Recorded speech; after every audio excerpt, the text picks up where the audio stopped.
Hey, Amy from blogbossmelife.com, and today I want to share with you how to make the best homemade hair detangler. There's just a few ingredients, most you probably already have in your pantry, and it's really well for knots and tangles and just moisturizing your hair.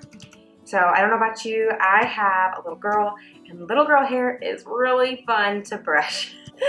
And so I created this recipe to have less fights about brushing hair so that her hair would just brush out so much easier, and it works so well. So in this bowl I have a 1/4 cup of distilled water. Anytime you do a project with water, you want to use distilled just so you're reducing the risk of bacteria being in the water, and you're helping it last a little bit longer.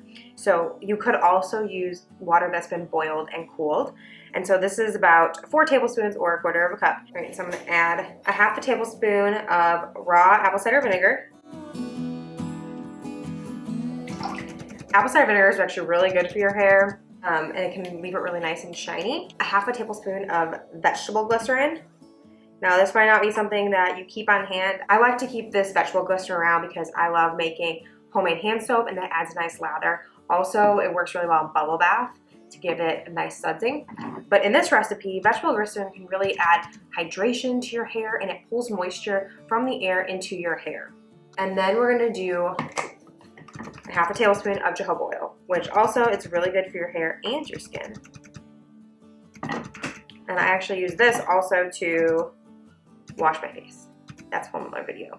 Last ingredient is essential oils. I'm gonna use 10 drops, and you can do any combination of essential oils you like. Lavender, chamomile, rosemary are all good for your hair. Depending on who you're making it for, might depend on what type of essential oil you want to use. You always want to make sure it's kid safe. So today I'm just going to do lavender. I'll link below on the blog post that gives all the information and the recipe that you can print off at home. All right, then I'm just going to mix it up, and you want to make sure that the vegetable glycerin is nice and dissolved. And then I'm just going to pour it into my little bottle.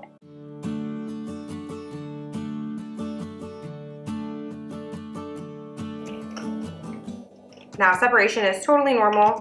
Before you go to use it, just make sure to give it a really good shake and then spray it. Use this on wet hair. So I like to use this after my daughter has taken a bath and washed her hair, and then I just give it a good spritz and then use a wet brush to comb it out, because that makes it way easier. So I like to call this my anti-fight spray because it really and truly makes brushing out tangles and hair so much better, and it leaves your hair feeling so moisturized. I really hope you enjoyed this tutorial on how to make homemade hair detangler. Make sure to like, subscribe, and share with your friends. I share 2 new videos every week on simple recipes, DIY projects, and natural products. Thank you for stopping by. I really hope you enjoy this recipe.